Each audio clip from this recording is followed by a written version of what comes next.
that sustainability and good business go hand in hand.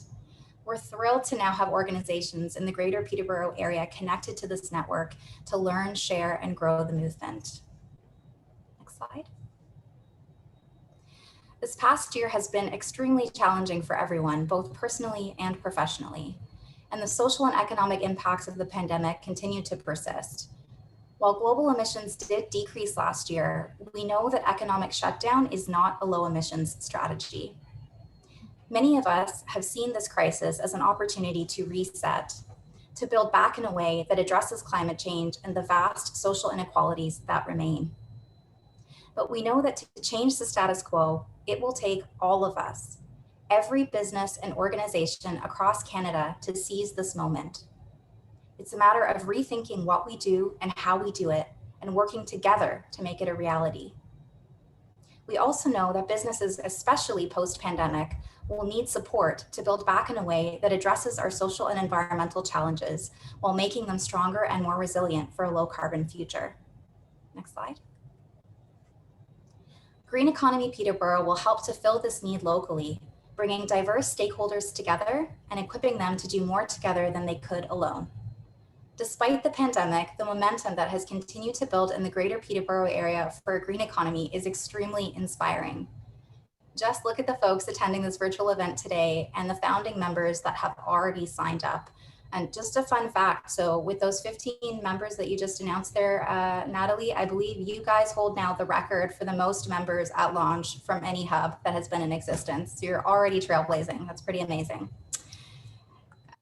So there is no doubt that now is the time for a better business as usual. And we are excited to see how organizations in the greater Peterborough area can lead the way in inspiring other businesses across Canada to build better businesses too. So on behalf of Green Economy Canada and our entire national network, we wanted to send our very best wishes for success. We're so pumped to be working alongside you to create a vibrant and inclusive net zero future, and cannot wait to see what you'll do next. Thanks. Thank you so much, Priyanka. That's very exciting. We're ready to move into our keynote presentation. To introduce the next portion, please welcome Suzanne Mcriman, Director of Business Development for Peterborough and the Kawarthas Economic Development, and a member of the Green Economy Peterborough Advisory Committee. Hello, everybody, and thank you so much for this invitation. On behalf of Peterborough and the Kawarthas Economic Development, I'd like to offer congratulations to GreenUP on the launch of the Green Economy Peterborough and joining the network of the Green Economy hubs from across the country. There was a time when businesses needed to choose between the bottom line or taking steps in response to climate change and environment, and small businesses even more so. Today, through networks like Green Economy Peterborough, small businesses will be able to have access to resources and tools to implement sustainability initiatives that actually help businesses to become more efficient, more environmentally sustainable, and meet the bottom line. PKAG is proud to host Sustainable Peterborough, and through our work with industry and academic institutions, we are setting the stage to become a premier destination for clean technology innovation as well. The Peterborough community truly values sustainability that makes us unique when compared to other communities throughout the province. At a time when businesses are really struggling, any tools that can help business become more sustainable, more resilient, and improve their brand image are welcome.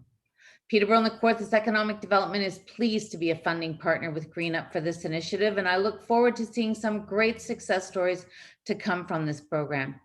Peterborough and the Kawarthas Economic Development Strategy, called Future Ready, has a vision to become the most sustainable and innovative community in Ontario. With the launch of this hub, we are making strides in the right direction. And with that, I would like to introduce the keynote speaker, Mr. Bob Willard. He is an internationally recognized expert, author, and committed professional in corporate sustainability. Bob comes to us with a lengthy background in the business world, having worked for IBM in corporate leadership for 34 years. Bob taps into his experience to show the business community how to avoid risk and seize opportunity using smart environmental, social, and governance practices. So please, everyone, welcome Bob. Thank you, Suzanne. This is exciting. I'm really looking forward to this, and I'm going to give you a quick overview of some of the things that we've been talking about and a quick refresher on sustainability and why the initiative that's going on in your area is so wonderfully timed. This is the perfect time to undertake initiatives that maybe you've been thinking about for a while and maybe have already started on, but to continue that momentum.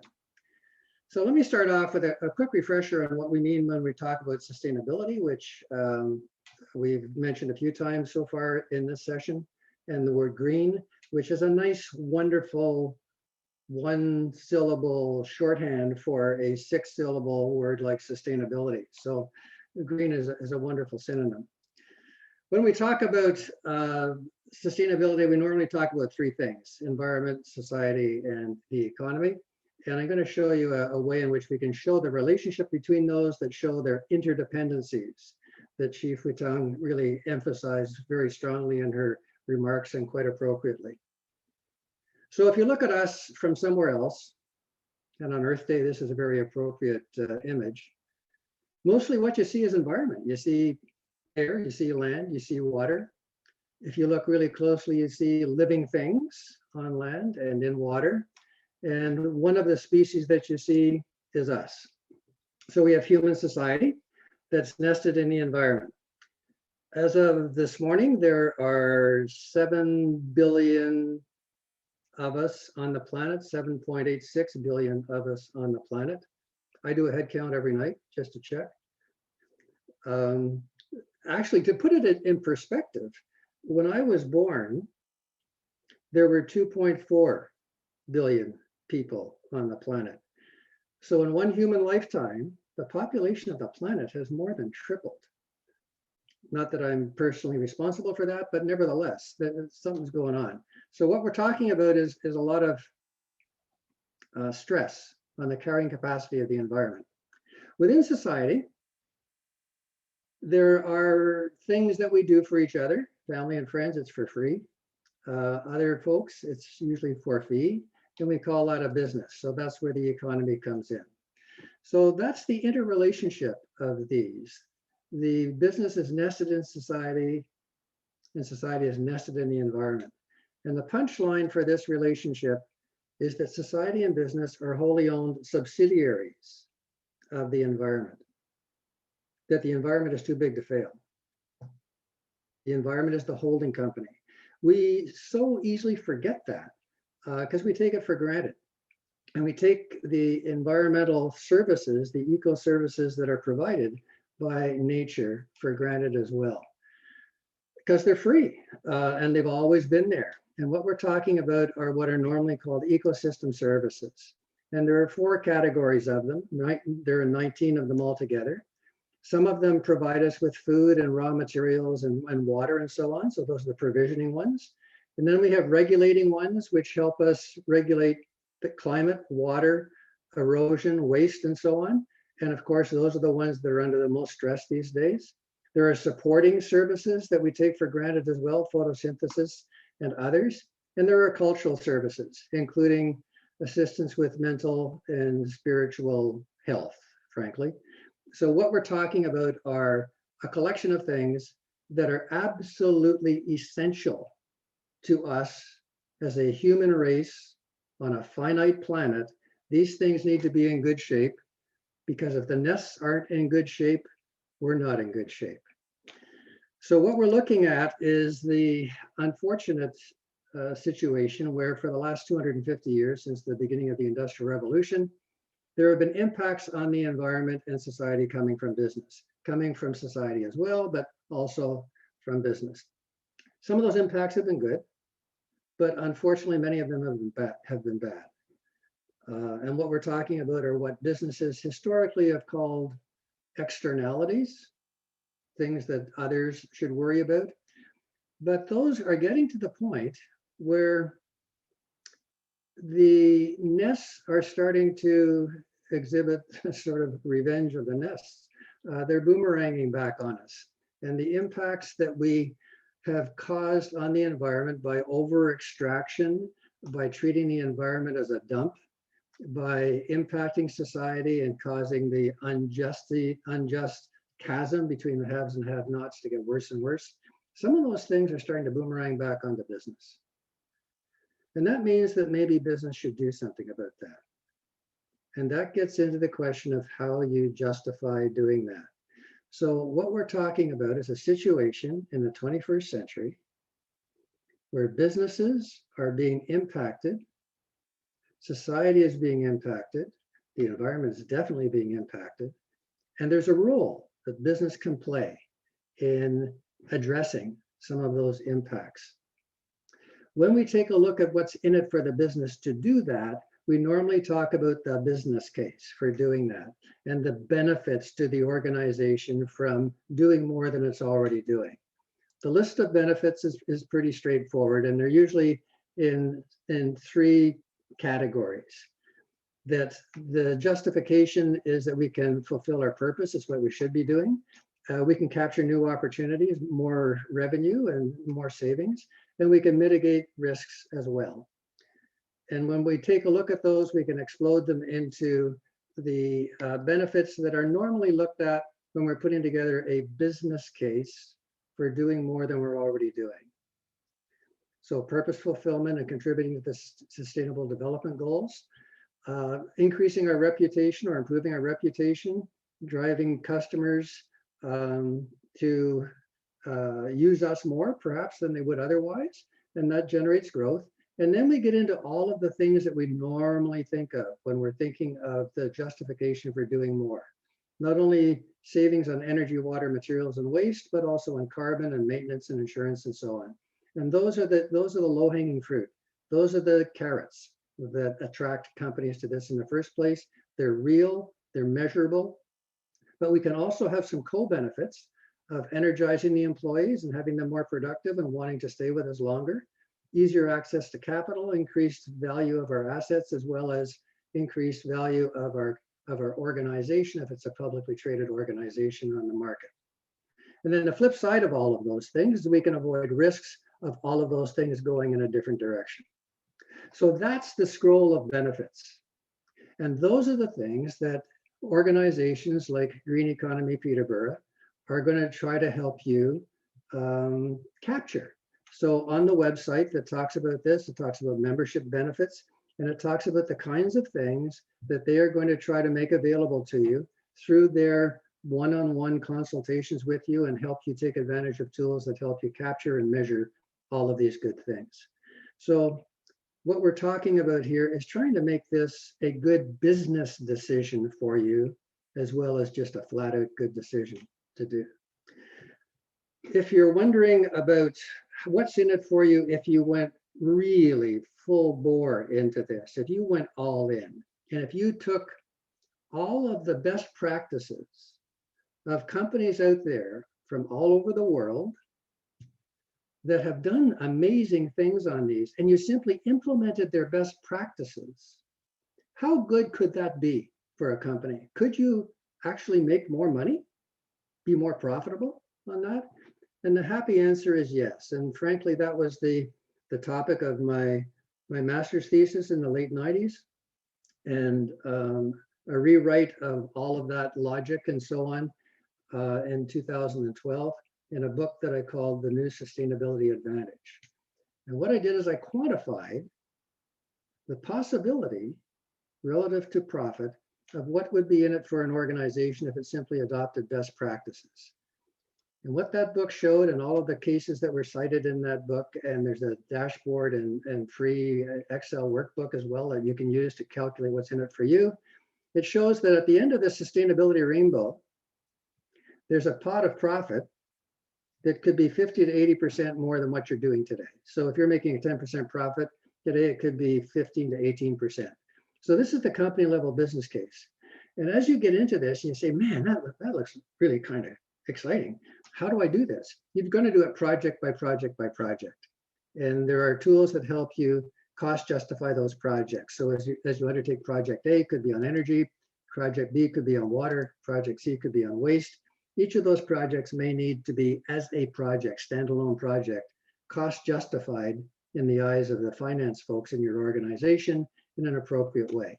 And there are tools that can help you do that. The Sustainability ROI Workbook helps you quantify and monetize the benefits that we talked about before that can be reaped from each of those projects. So we've got better and better tools to help you size and make darn sure that you're getting the benefits that are associated with some of these projects. So just to give you a sense of the fact that this is doable, some of you may have heard of this organization called Veriform. Veriform is a company in Cambridge, Ontario, headed up by Paul Rack. It's a relatively small organization, so it's a small and medium-sized enterprise, which 98.2% of the companies in Canada are. So what we're talking about here is a small company where the leader, Paul Rack, decided in 2006, he had his first daughter in 2005, and he decided that he wanted to reduce his carbon footprint, was really concerned about climate change. So he undertook a bunch of projects, 42 of them, and you can see the results here. He not only reduced his carbon footprint, but he also reduced, of course, his electricity consumption and his natural gas usage. How did that work out for him? Was this expensive? Did it cost him an arm and a leg? Actually, it turned out that his profit went up by 76% as a result of those projects. Plus, the payback period was not a lifetime. It was less than a year, 6.3 months. And it didn't cost him that much in terms of capital. In fact, when I asked him if he got any help with that, he said, actually, no, we actually just used stuff that was in our budget because the payback period was within a year. We got the money back. So what he was talking about here is just a smart business decision. And when you ask him, okay, yeah, but what does this all add up to? He has a different way of expressing that. So the interesting thing about Paul is he doesn't quit. He started with these 42 projects. He's over 100 projects now. And he had a visit by Catherine McKenna when she was still in charge of energy and climate change, the environment and climate change at the federal government. And he took her through a whole lot of the things that he'd been doing. And he mentioned that he had $2 million of savings from these projects that he had undertaken over that period of time. Interestingly, half of the savings, only half of the savings, came from what he was focusing on, energy and natural gas savings. He was happily surprised to find that he was saving a ton on maintenance associated with the equipment and the running of his equipment and so on. So 35% of those savings is coming from that. Plus, his employees weren't leaving. They wanted to stay. They loved working in an organization that was working on things that they cared about. He's had zero turnover. That's a big deal in a highly skilled kind of business. So there are savings that go along with these initiatives that sometimes get lost. But he's an accountant cleverly disguised as an engineer. He's really very, very smart about all of this, tracks the life out of it. In fact, if you want to find out what the projects are, go to his website. He describes what they are, how much he invested, the return on investment for each of the projects. It's not a secret. The guy is amazing. He reduced his carbon footprint. His payback period stayed really, really short, increased his staff and increased his building size while he was doing all of this. So this is a good deal. So when we say that there are benefits that can be reaped, we've got local examples that can reinforce that that's not just smoke and mirrors. This is for real. So when we take a look at this, the big attraction, of course, is the part in the middle, the new opportunities, and that's what I was just talking about. These days, though, this mitigating new risks is becoming more and more important as well. As you may be aware, there is a study done every year by an organization called the World Economic Forum, the WEF. The World Economic Forum every year has a big gathering in Davos, Switzerland, of the rich and famous and powerful.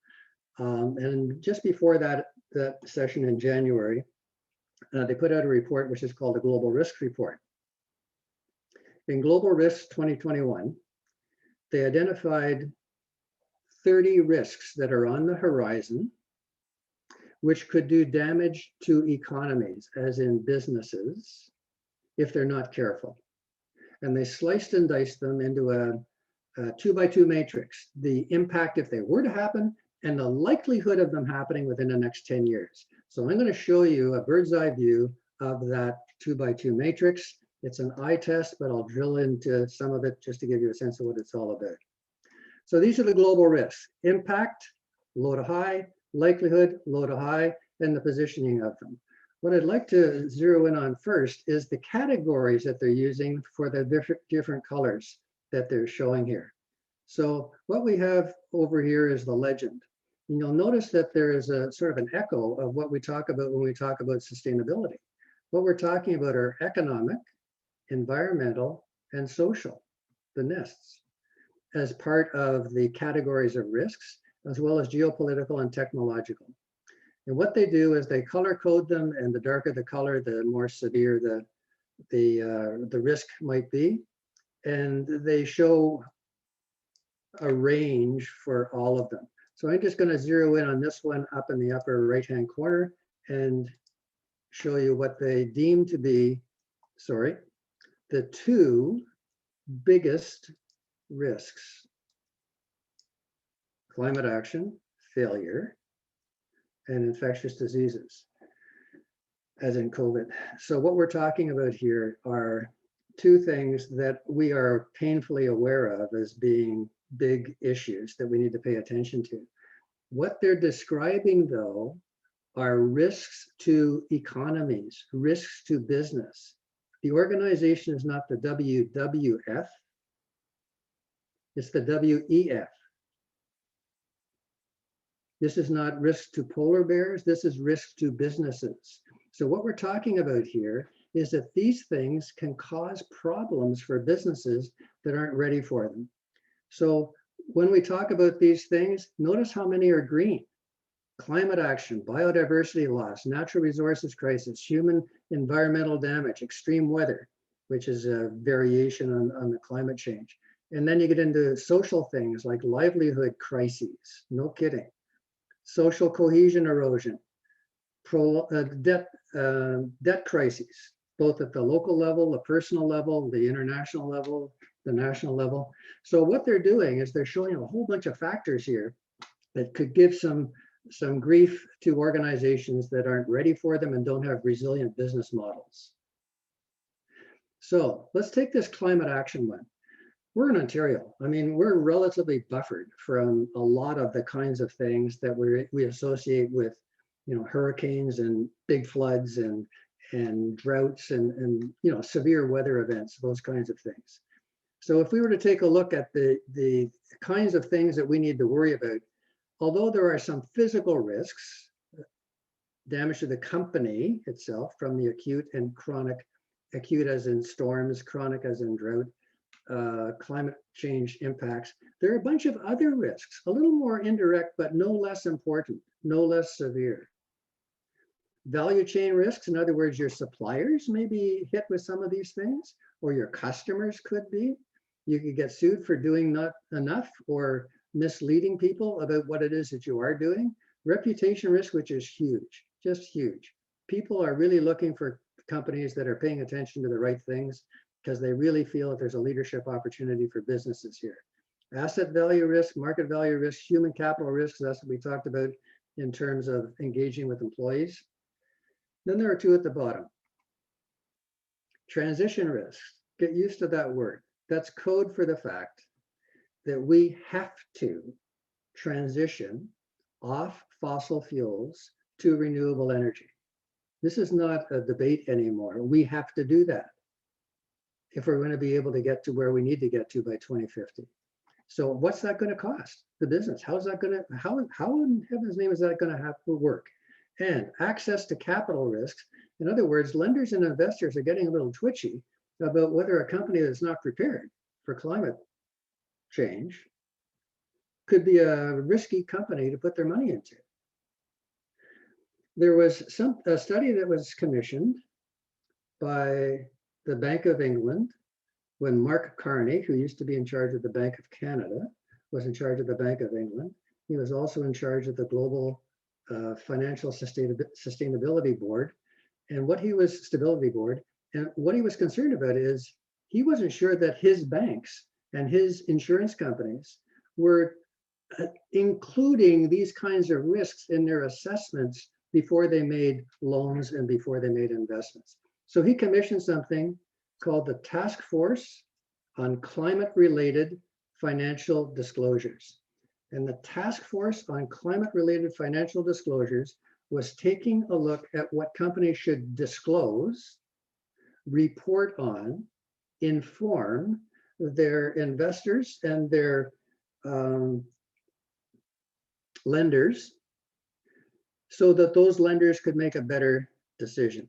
So the Task Force on Climate-Related Financial Disclosures, which was led by Bloomberg on behalf of Mark Carney, recommended that businesses voluntarily disclose their climate-related financial impacts and provide decision-useful information to lenders, insurers, and investors so that they can evaluate their risks and exposures over the short, medium, and long term, risks associated with providing capital to the businesses that are applying to it.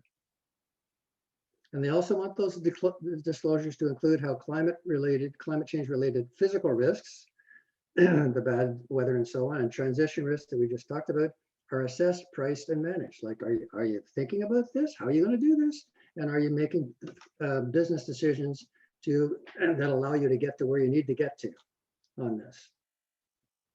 So what this says is that investors and bankers are encouraging companies to step up on this and at least understand how ready they are for climate change and take appropriate action and reassure these folks that you are taking appropriate action. Now, by the way, these guys aren't trying to save the world. They're trying to save their assets so that they are in good shape as these things happen.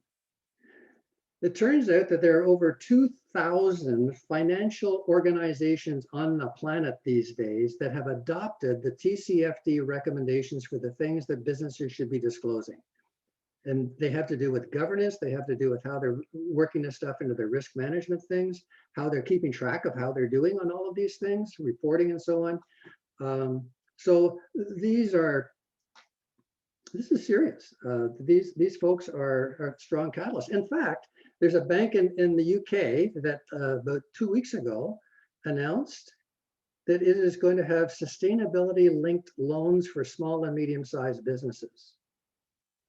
Sustainability-linked loans give the small and medium-sized businesses a break on the administration costs associated with those loans if they are sustainable.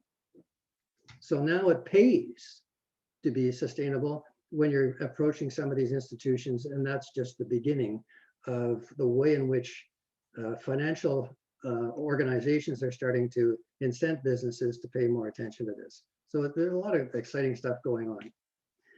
So that's the risk side. That when we talk about mitigating new risks, of course, there's climate change, but there's a ripple effect of all of that into the finance community as well that just amplifies all of those risks. So we've talked about those two things. Let me spend a minute on this. There are some wonderful words with Chief Wei-Tang about this.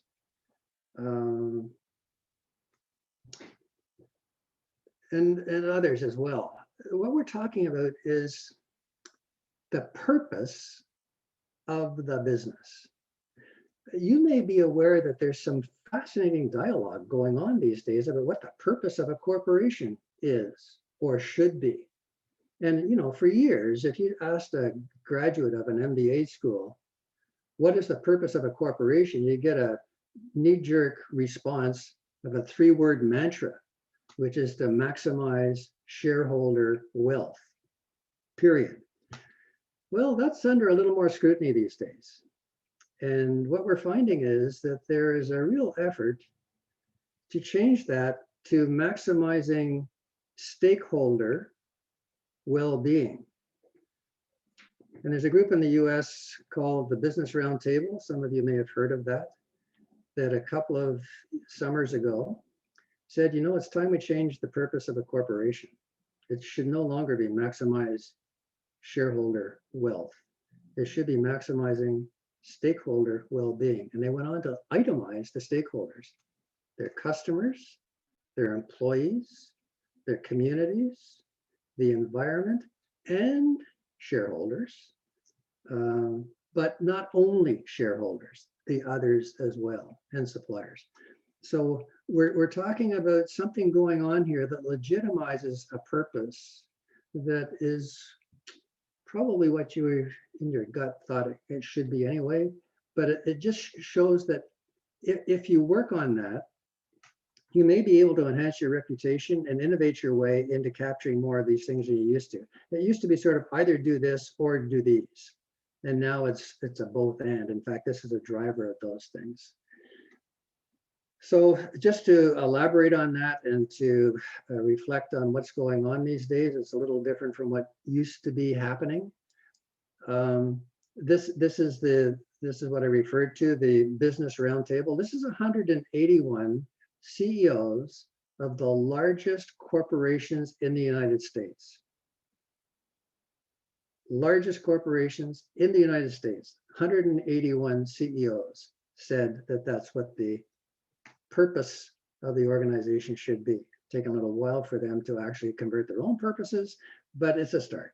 We're getting there. So it legitimizes this as being a legitimate purpose.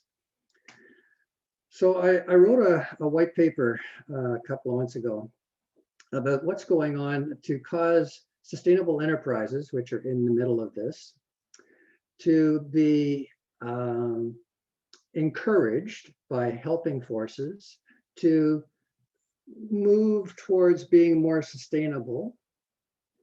And the forces that have always been there in the status quo that have been pushing them back. And very often we use a force field analysis to come up with strategies on what we should be doing to move in a direction that we think is the right direction. But what I'm trying to emphasize here is that we are in a situation where we've got forces that previously weren't strong enough, but these days are being amplified by the kinds of things that I mentioned before. And I call it pressure from primary stakeholders. Primary stakeholders are banks, their investors, their customers, and their employees. Maybe suppliers as well, but mostly ones that have to do with the money that you make, primary stakeholders, or that the money that you have available to you. And what we're talking about here is that this multi-stakeholder purpose is a positive force that's starting to overcome the shareholder primacy purpose that we discussed before. The business case, all of those things that we talked about before have always been there. It's just that there are more opportunities than there have been before. Smarter technology, smarter techniques. We're learning from each other. The business case is more compelling than it used to be. The frameworks and how we assess sustainability are coming together. Sustainable procurement, you may have heard of that, but there are more and more organizations that are using a procurement approach that gives preferential treatment to the most sustainable products from the most sustainable suppliers. Which means that if you are in a B2B relationship with another organization, a business-to-business relationship with another organization, and they're thinking about this approach towards their procurement, the better you are as a sustainable organization, the better you're going to be treated by them as a supplier. And some of us are working with the federal government on encouraging them to embed this a little bit more into their own procurement process. The federal government buys $20 billion worth of goods and services every year. This would be a huge signal to the business community if they started to assign some weight to the sustainability of the supplier itself, as well as to the sustainability attributes of the product. If you take a look at the whole public sector in Canada, provinces, municipalities, as well as the feds, it's over 200 billion. opportunity for this to be a market force to encourage more sustainable practices by organizations.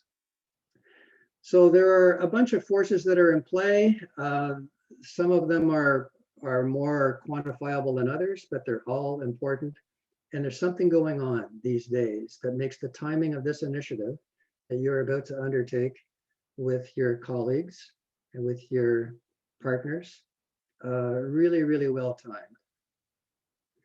So what you've got is a combination of things that is about as good as you can get. You've got support from the city, you've got support from the county, you've got support from the federal government, the natural resources folks. You can learn from not only each other, but from the other hubs that Priyanka showed you. There's a lot of good stuff going on. So you've got a huge opportunity to be able to tap into these various justifications and do these things in a way that really works for you. There are a lot of resources that I have that you are more than welcome to use. They're free, they're open source. A lot of my stuff is in the form of Excel workbooks. If you wanted to get a sense of how sustainable you are now, as you undertake improvements, there are baseline assessments that can be done using some of our tools. In fact, I'm working with Trent University and Fleming College on road testing some of these tools for use by the small and medium-sized enterprise community. So you can definitely be a part of that.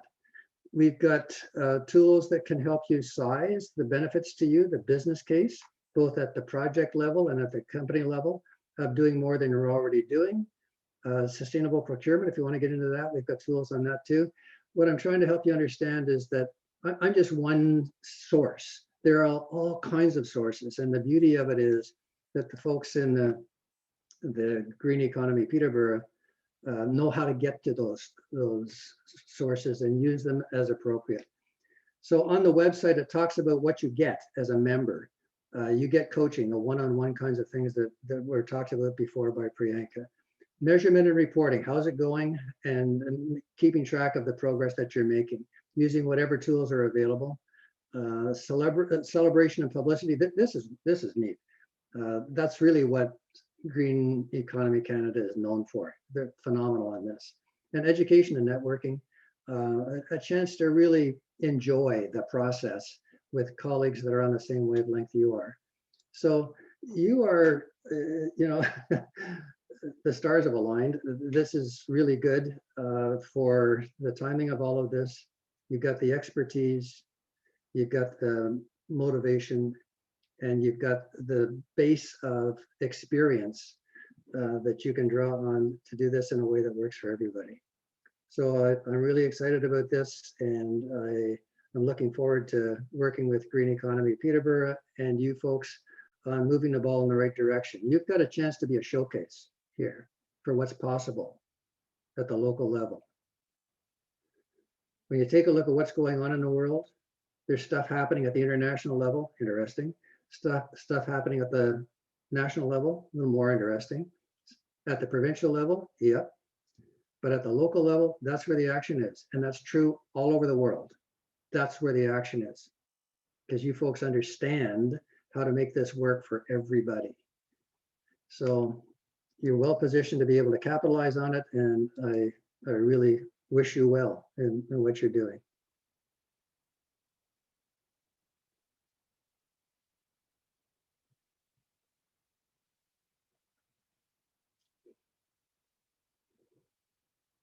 Sorry, I'm just chatting away to myself.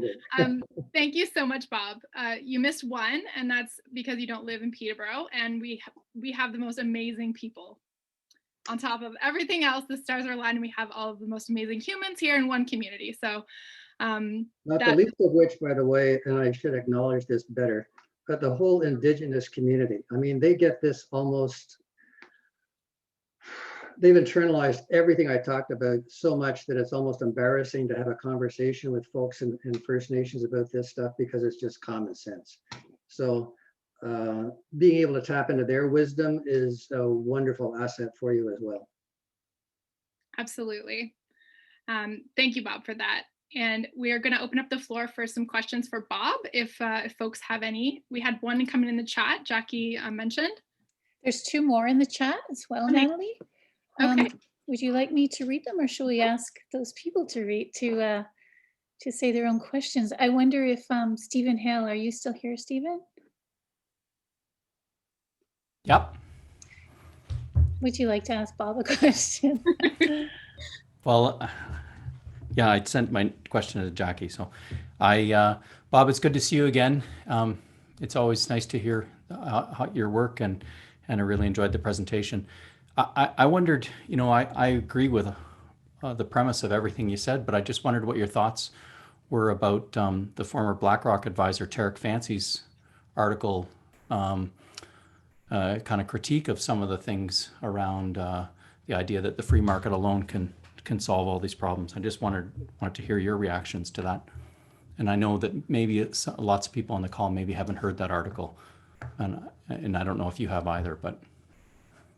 So the article was by a former person that worked for BlackRock. For those of you that aren't familiar with BlackRock, it is the largest investment management firm on the planet. It has over $7 trillion worth of assets under management.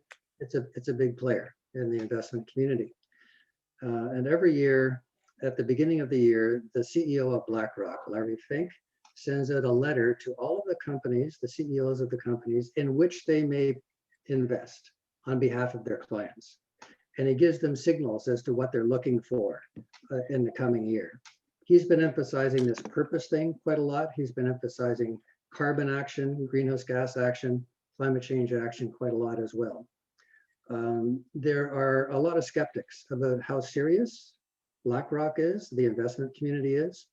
So one of the former employees of BlackRock wrote an article that basically said not very complimentary things about all of this so-called leadership from the investment community. My take on it is we never expected the investment community to carry the cross on this thing. That they have an opportunity to contribute to it, and it's nice that they are supporting it. But that doesn't mean that governments can sort of step back and not do anything, or you and me can't need to sort of step back and expect somebody else to look after this for us. So they were always, in my mind, positioned as allies, but not necessarily the linchpin to making all of this happen. So when I was describing the benefit of their attention on this, I may have overhyped that, but I just think if they're for real, and more investment organizations are starting to pay attention to these attributes of the companies in which they invest, then that would be an awfully helpful amplifying force for the other forces that are going to continue and need to continue, but it's an amplifying force if it happens. Thanks, Bob. Okay. I have another question. Kim Zippel. Actually, sorry, is Michael Gallant there? Yeah, I'm here. Thanks, Jackie, and thanks for the presentation, Bob. Okay. It's really interesting stuff. We're an architecture practice here in Peterborough, and just last week received our B Corp certification. So there's obviously a lot of parallels with sustainable procurement and social procurement, and obviously some of these models likely will evolve, and obviously business as a force for good, has a lot of momentum and will likely change a lot of things. What are your thoughts? I mean, you've obviously done a lot of research on the sustainability side. How do you see the interrelationship between those and what that might look like moving forward? Between what? Sustainable procurement and social procurement. Ah, okay.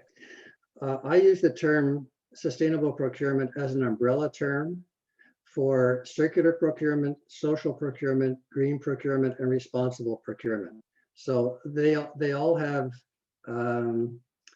legitimacy in different sectors and so on.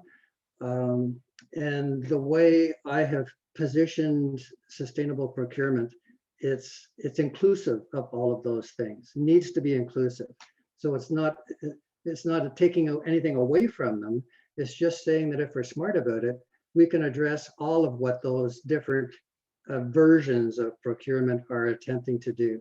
Circular procurement is, trying to our best to prevent waste from happening, treat waste as a resource, long overdue. Social procurement is paying much more attention to organizations which are trying to do useful things on the social side and our social enterprises, perhaps. So it's all part of the same mix.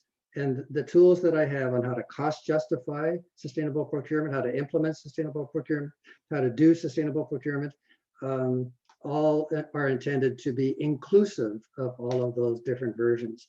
To me, it's the biggest unused lever that we have on the business community at large, the power of the purse.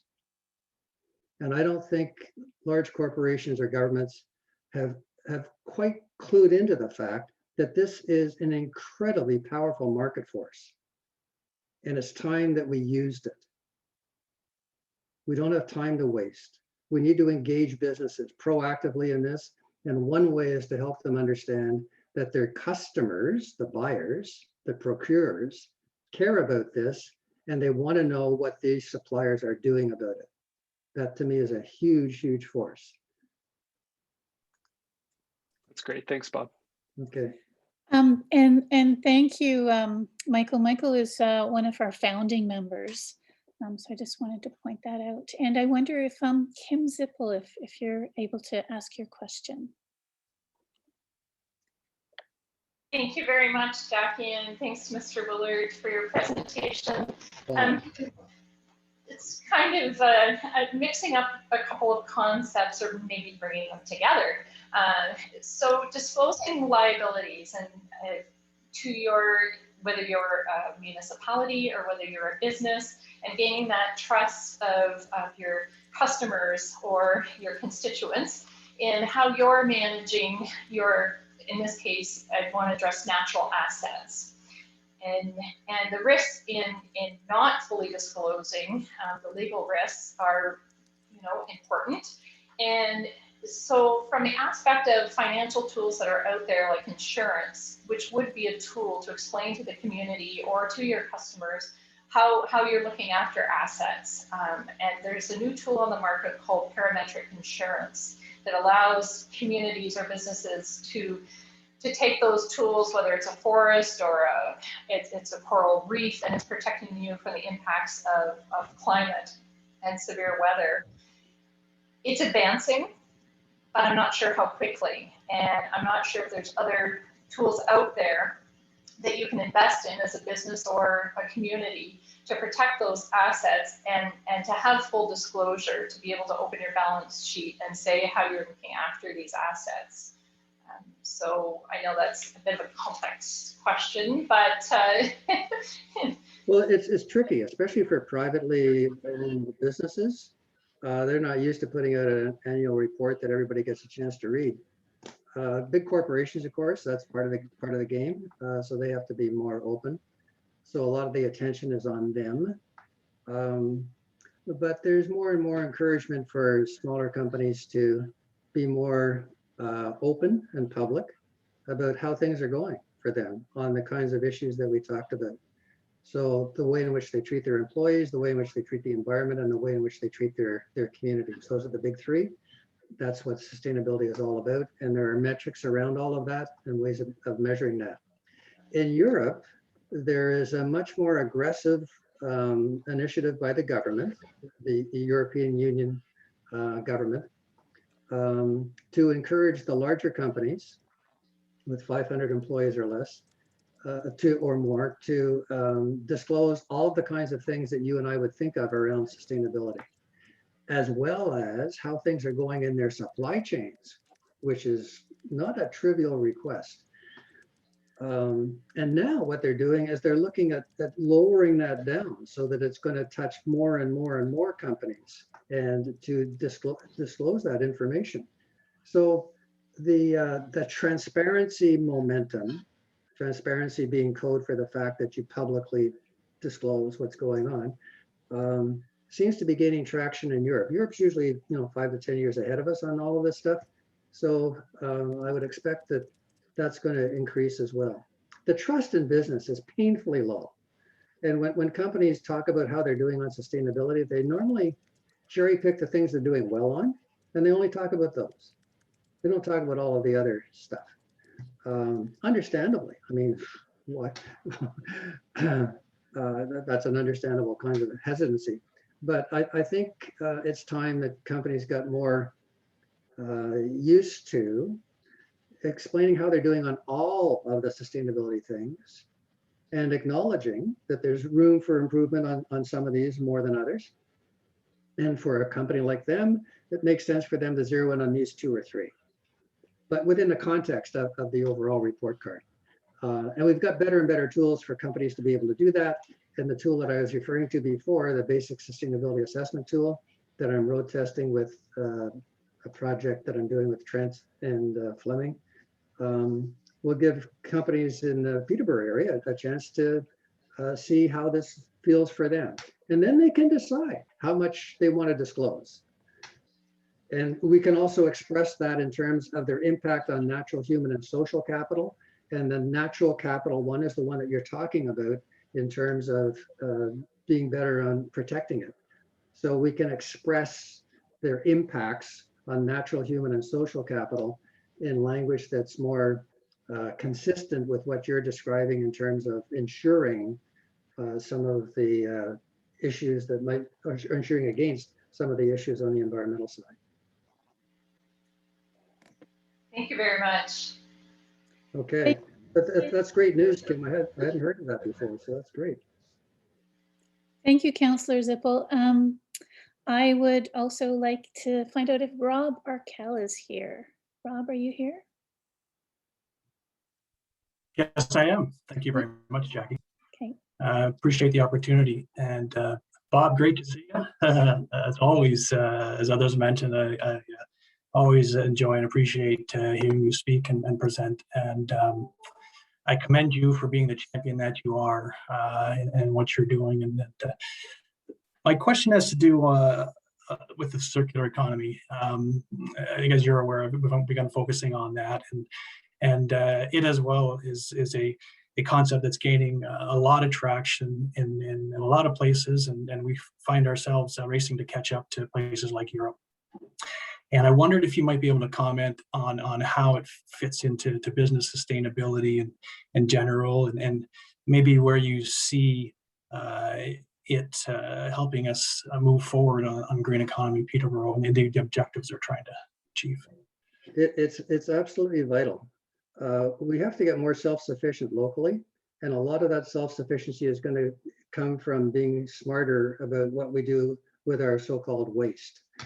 So the neat thing about the Green Economy Initiative is they're looking at 3, not only 3, but mostly 3 aspects of the operations: energy, water, and waste. The issues around the circular economy touch all of those, but mostly waste. And there are some great initiatives going on with the Recycling Council of Ontario, RCO Ontario, around circular economy.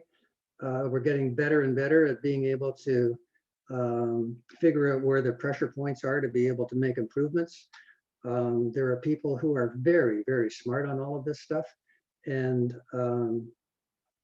I totally agree that the initiatives that are being undertaken by the hub can easily, in fact, I'm sure already are, include some of the things that a circular economy set of initiatives would normally expect to focus on. It's so critical to all of this stuff, absolutely critical. I mean, the extent to which we are wasteful, not only as consumers, but as businesses, is appalling, absolutely appalling. When I was doing the research on the opportunity for savings on waste, I was shocked. I had no idea how wasteful, and used to be proudly wasteful, organizations were on their material use. So It's high time, high time. You know, the story of stuff and the story of plastics and all that stuff.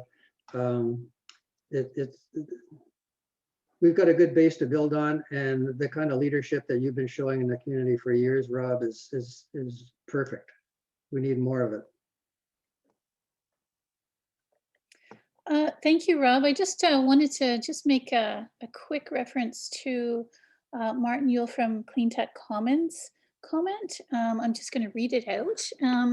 Martin says, Peterborough can be much more than just a leading sustainable community in Canada, I believe. By being an early adopter of new solutions, we can also become a living laboratory, co-developing and testing innovative practices and technologies to address climate and environmental challenges.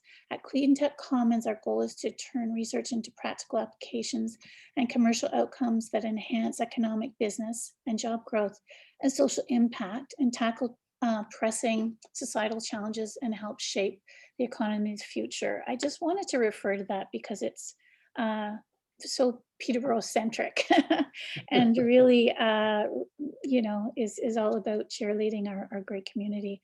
So I do know that Mo has one more question, or sorry, has a question. Mo, are you out there?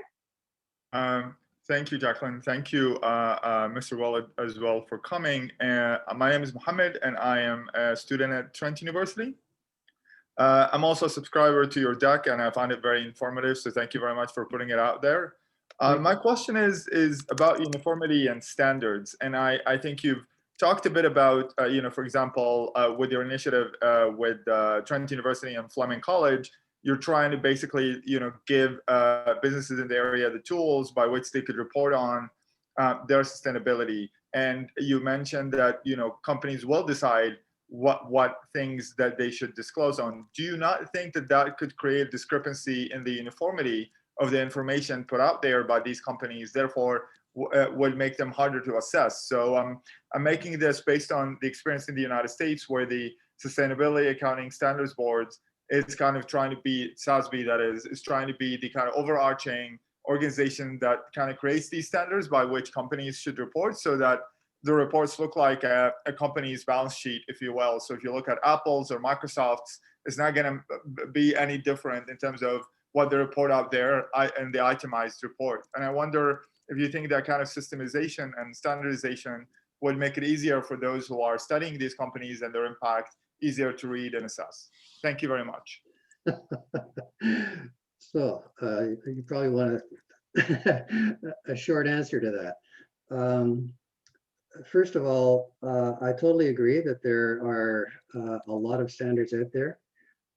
I've looked at about a dozen of them and tried to decipher what it is they're all asking about. And basically, they're all asking about the same things. So the tool that I was referencing for small and medium-sized enterprises is asking about the same 18 things. There are only 18 things they ask about. So it's the very succinct version of that. Some of them have many questions like GRI and so on about all of these things, but they're basically asking about all of the same things. Secondly, there's a question of whether every company needs to look at all of the same things.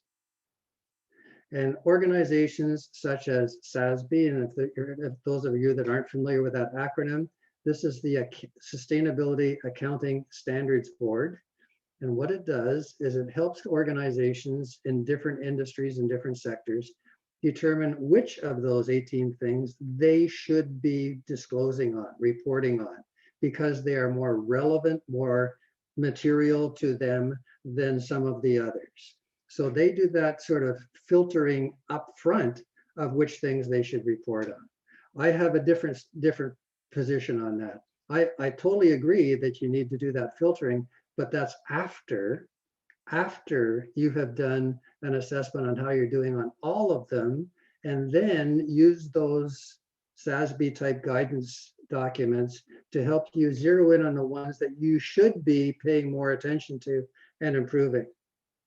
But if you don't do an assessment on all of them, people won't trust what you're doing. And I really think it's important for organizations to build that trust, saying, look, we've looked at all of them, and we know that we need to work on some of these, but the most important one for us to work on given what we do and how we do it, is this way.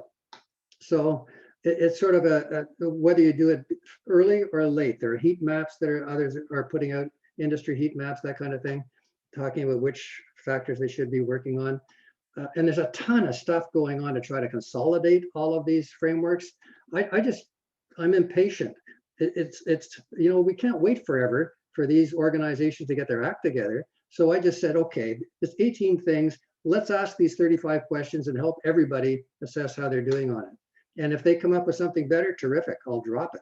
But in the meantime, we need something which is appropriate for small and medium-sized enterprises, that you don't need a PhD in sustainability to be able to fill in the questionnaire. That's what this is for. Bob, you're a popular guy. We keep getting more questions, and I think we have to stop for now. But for those who have put forward a few more questions, we'll try to get those answered for you and sent out afterwards. Yeah, if you can capture them and who it is they're from, and we can connect with them, I'm happy to answer them afterwards.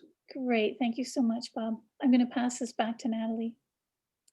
Thank you so much. This is really showing the appetite for this conversation in the community, and that's a great thing to see.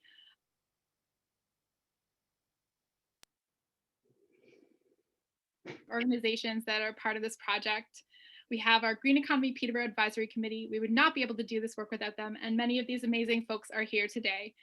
Sean Conway from Curve Lake First Nation, Susan Dunkley representing the Peterborough Chamber of Commerce, Suzanne Mcriman, who we heard from earlier from Peterborough and the Kawarthas Economic Development, Terry Guile of the Peterborough DBIA, Michael Papadakos from the City of Peterborough, Karen Jopling representing Peterborough County, Shelley Streen from Trent, and we've just added Carlotta James from the Three Sisters Landscaping to the team as well. We also would love to take the opportunity to thank our first cohort of founding members. In no particular order, they are Union Studio, Wild Rock, Scott's here, hi Scott, GreenUP, the County of Peterborough, the City of Peterborough, Camp Kawartha, Rodlin, I see Tim here too, Let Architects with Michael here representing, Cambium with Rob here. Thank you, Rob, nice to meet you. Ashburnham Realty, Peterborough Golf and Country Club. We have a couple of folks here from Peterborough Golf and Country Club. Clean Tech Commons, and Martin has been outspoken here today. Peterborough Microgreens, Wellman Clinic, and Swellmade Co. And I know Leslie's here. Hi, Leslie. Thank you all so much for making a commitment to join us on this journey and see where we can take the community. Our partners in this work that have provided us financial support, we're so grateful for them. Green Economy Canada, Natural Resources Canada, Peterborough and the Kawarthas Economic Development, Peterborough County, and TD Canada Trust. And finally, I'd like to thank everyone who's joined us this afternoon. We're so excited that you want to share in our launch and learn more about our plans. You can connect with us through our website at greeneconomypeterborough.ca and subscribe to our newsletter there, where we're going to share news, success stories from our member businesses, and information about upcoming events. And I know Brianna wants to say a few words as well. Thanks so much, Natalie. Just before we head off, I want to offer a huge and sincere thank you to the Green Economy Peterborough staff, Natalie Stevenson and Jackie Donaldson, who have put so much work into this launch and into this project. Their work is remarkable, and GreenUP is so very fortunate to have them working with us. I also want to really thank Melissa Gerard from Green Economy Canada and James Verne from the City of Peterborough, who have been contributing on the ground and more recently on Zoom to the development of this hub over the last 2 years. Your hard work really is what makes this possible. And so on behalf of everybody, I just want to say thank you, thank you, thank you. And to all of you who joined us today, a big thanks to you as well. Your presence and enthusiasm is helping to sustain the essential momentum during this difficult time, and I'm enormously grateful. Thank you again for joining us, and thanks so much to everybody that made this possible. It's been really wonderful.